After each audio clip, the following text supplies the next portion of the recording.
think it's been a long time since I've been on here doing a podcast. I think it's been like 1 to 2 years, so very crazy. Anyway, so today I'm going to be doing a podcast on my surgery I'm about to have this Thursday. Right now it is June 4th, and I'm having surgery on the 8th. And the surgery I'm getting is the VSG, which is the sleeve bariatric surgery. And so for this video, I'm going to be talking about all the pre-op processes and everything like that, because there's a lot to go into the surgery. Talk about where my story started, where I'm at now, how the process goes, and things you need to know prior to surgery. And then after I have surgery, and it's been probably a few months, then I'll do my post-op video since I'll have more experience with post-op surgery. So without further ado, let's get started in this podcast. So my story started 5 years ago. The first time I got to meet with a psychologist, and I went through like the whole process, but I posted all my videos on YouTube before, but that was around the time where I was assaulted, and so mentally I was not ready or prepared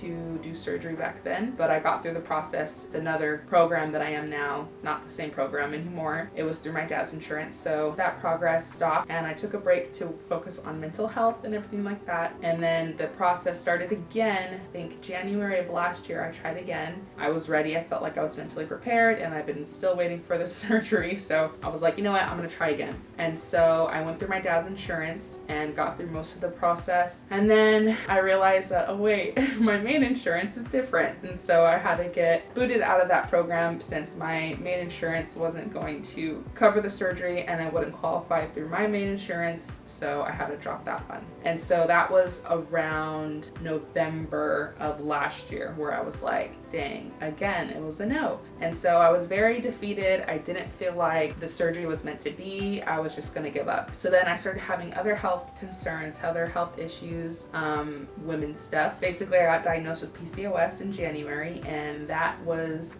the qualifying aspect I needed to qualify through my program that I'm currently in. Because through my dad's, it was 30 to 35 BMI, and through this program, it was 40 BMI, and I was only at 38, so I didn't qualify. But since I got diagnosed with PCOS, I now qualified for surgery because I had another condition that was not letting me lose the weight. And so that's where I am. So I've been through this process right now for about 5 months, and I'm having surgery this week. So crazy. It's been amazing, and I'm so excited. And so, like I said, I was diagnosed with PCOS, which is polycystic ovarian syndrome. Now I qualify. So my starting weight when I first was going through this whole program was 294 pounds, which was insane to me. I'm 6'2", so honestly on me it didn't look like I weighed that much because I was so tall, it kind of evened the weight out, but I was still close to 300 pounds, which was not good in my book at all. So I thought I needed a change, and not a change to change, you know, how I looked or anything like that, but for my health, because with the PCOS and with my assault, I was having a really hard time losing weight. I tried every diet there was. Keto was really the only thing that worked, but it's not a healthy diet compared to everything else. I've worked out, I've done like intense workouts for 6 weeks and stuff like that, and it just always came back. And so I'm very excited to actually start this process of surgery, and it will actually keep it off because I have changed my way of eating and everything since I've been in this process. And so I just knew something that I had to change. So that's kind of where my story began and where it's at right now.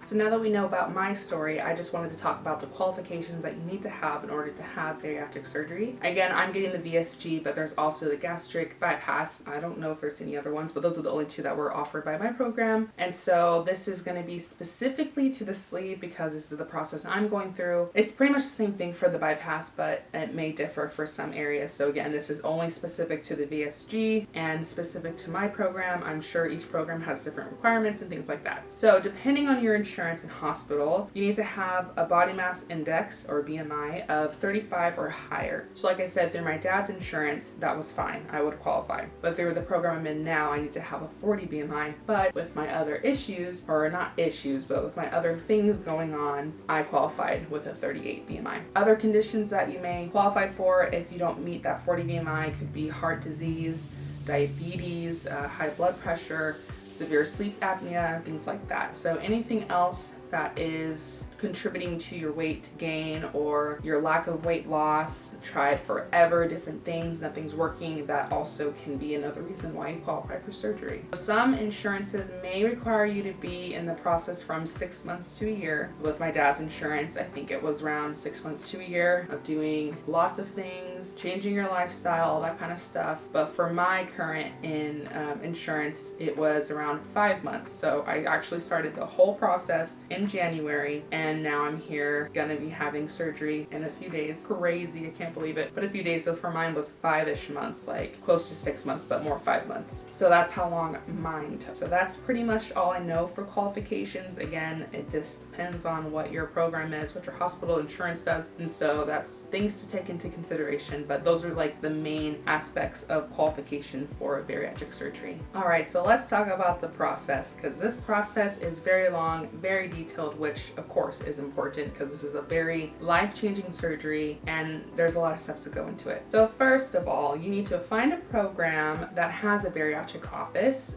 If you can, I'd always research your different options, see what other programs have to offer, what their processes are like, what your insurance will cover, things like that, because you may find one program can take you while another can't, and just make sure that you're qualified through whichever program you're looking to. So just make sure you're always researching and finding data for yourself, because that's always important to find research for yourself. So once again, once you're in a program, there are many steps to take, but I'm doing it based off the steps I had to take for the sleeve. And so, like I said, your experience may vary depending on your hospital, your program, your insurance, the type of surgery, all that kind of stuff. So this is my personal experience, but hopefully this kind of gives you an overview of what the process would look like. So these are the steps that you need to take prior to getting clearance for surgery. So this is all the stuff you need to do beforehand. So the first thing you want to do is to make sure you notify your department if you have any nicotine or THC use, marijuana, things like that in the last 3 months, because it's not recommended that you smoke or vape after you have this surgery. It can cause some serious problems in your heart and lungs, and it can give you some stomach ulcers. If you are smoking or anything like that, try to quit before you do this process, because it'll make it a lot easier than having to struggle with this process as it is and struggle having,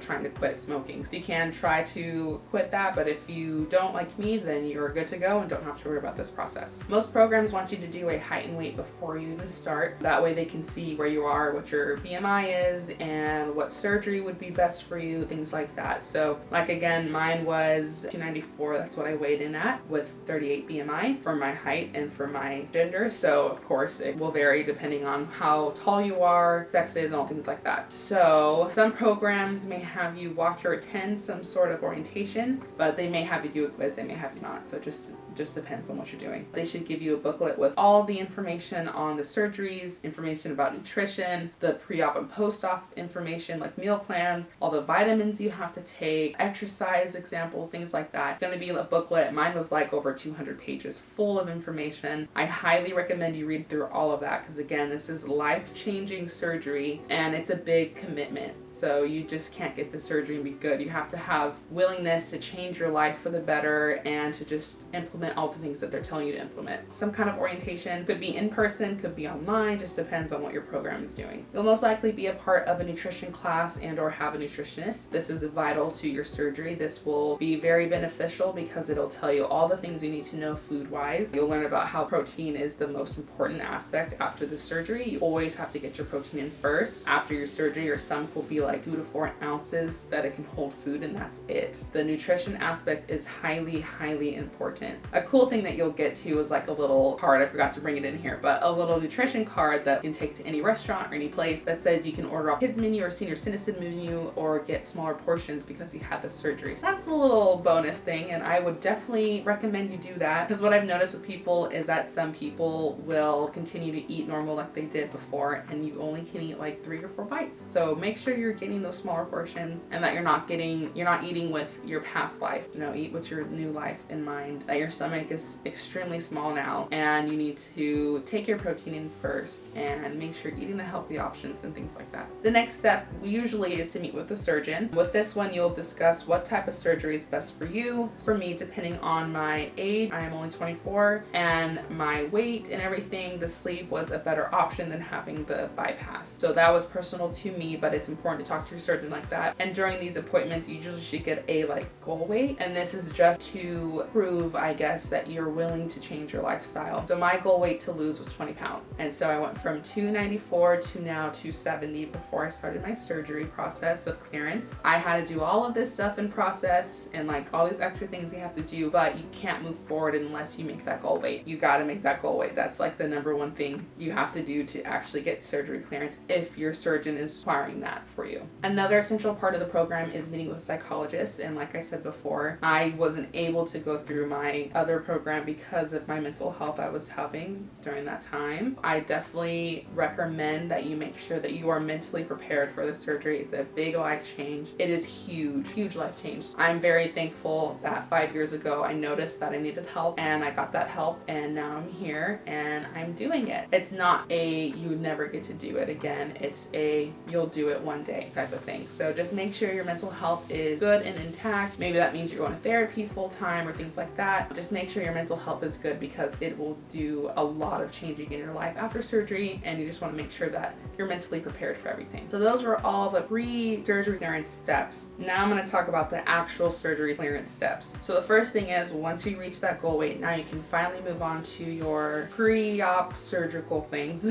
And so once you make your goal weight, you will begin the journey of getting all your pre-labs and things like that. But I just wanted to say, make sure you do your weight loss in a healthy way. I gave up soda, alcohol, I dramatically reduced my sugar intake, I had portion control, I was working out a few days a week, things like that, and I was able to lose 20 pounds in 3.5 months. Just make sure you're doing it in a healthy way. Don't go from eating 1,500 calories to like 300 if you want to try to lose the weight fast, because that's not a healthy way, and this whole point of the surgery is to get you in a healthier lifestyle. And so for me, I lost it in 3.5 months, but for somebody else it could take a longer time, and that's fine. You know, do this process at your own pace. Don't feel like you have to lose this weight extremely fast in order to try to get this surgery. You know, you want to make sure you're doing it in a healthy way. That way these skills that you learn during this process will go into the next phase of your journey after you have your surgery. You should be getting a case manager that will work on your case specifically. There's someone you can go to questions to, anything you have concerns with or anything like that, and they'll schedule all your appointments that you need to do. You'll do some pre-op labs to make sure that everything is good inside, blood and urine, and they tested for a whole bunch of things. I think they took like 7 or 8 vials of blood from me, and so they test a whole bunch of things and they test everything to make sure you're good. And I also had to do a COVID test right now because, you know, COVID is still a thing here and there. So in the hospitals, you got to make sure you do a COVID test before you go into surgery. I don't know if that will change in the future, but right now they're requiring a COVID test. You also need to get a pregnancy test if that qualifies for you, just to make sure you're not pregnant during surgery. Just make sure you get all those pre-op labs done. That way they can recommend any more vitamins that you need to take and things like that, depending on what your levels are, or if there's anything that you need to fix prior to surgery, because again, a lot of risk that comes with surgery, so you got to make sure everything is like perfect, average, and normal in your systems. That way you're good to go for surgery. I also recommend looking for vitamins during this time. I got a whole booklet on different types of vitamins, different brands, different doses, and things like that. You want to start that process before you have surgery. That way you know your body can take it. I got all my pills or all my vitamins. I got like the little organizers for like Sunday to Saturday, and I organized it based on what I needed to take each day, based on the dosage I had and all that kind of stuff. I also sent it to my nutritionist because she was able to provide information on if it was good or if I needed to change it. So it's always good to contact your people on your team because they're there to help you to make sure everything will go fine. The vitamins that you'll have to take, and these are like the standard ones, are the multivitamin, calcium citrate, vitamin B1, vitamin B12, vitamin D3, iron, and any other specific ones for you if you need extra vitamins. Like I said, they offer different doses, and so it's very important to see which way you'll schedule your vitamins because you have to take it in the morning, some in the afternoon, and at night. So these are vital vitamins that you have to take every single day because there could be lots of complications if you don't take them after, because your stomach can't absorb those nutrients anymore like it used to. So those are the steps for clearance, and now you are cleared for surgery. You have your surgery date, you're ready to go, and now it's just waiting, which I'm doing right now. A week or two before surgery, they should give you an 800 calorie diet, and this is something you strictly have to follow. It'll dramatically reduce, not dramatically, but it will reduce your liver, and that will help during surgery. It just helps you lose that extra weight before you get into the surgery. Stop taking your vitamins 5 to 7 days prior to surgery, and then drink lots of water, exercise, no aspirin or ibuprofen, but Tylenol is okay to use for pain things. So yeah, so just take a break, get ready for surgery. I recommend then you make sure you have things meal prepped ahead of time. I know after surgery, and I'll talk about all this stuff, but you only can have like 2 ounces of protein shake and that's it. And so I bought a whole bunch of these little like containers that are 2 ounces, and I'm gonna meal prep all that stuff Wednesday before surgery. That way it's ready to go, so I don't have to get up and do all that stuff. I can just take my little cup and drink it and be good. Yeah, so now, you know, just waiting for surgery. I'm so excited to get there. I've been waiting 5 years, like I said, so it's been a long time coming. So I'm very, very excited. So like I said, I'll be making a second part of this podcast, and that will be for the post-op, but I'll probably wait a few months after. That way I've been through most of the, you know, greedy process and I can talk about each stage. So I hope you guys enjoyed this video. If you have any questions or comments or suggestions, if you've been through this process, please leave them down below. I'd love to see them. And thank you guys for watching, and make sure to like and subscribe, and I'll see you guys in my next one. Bye.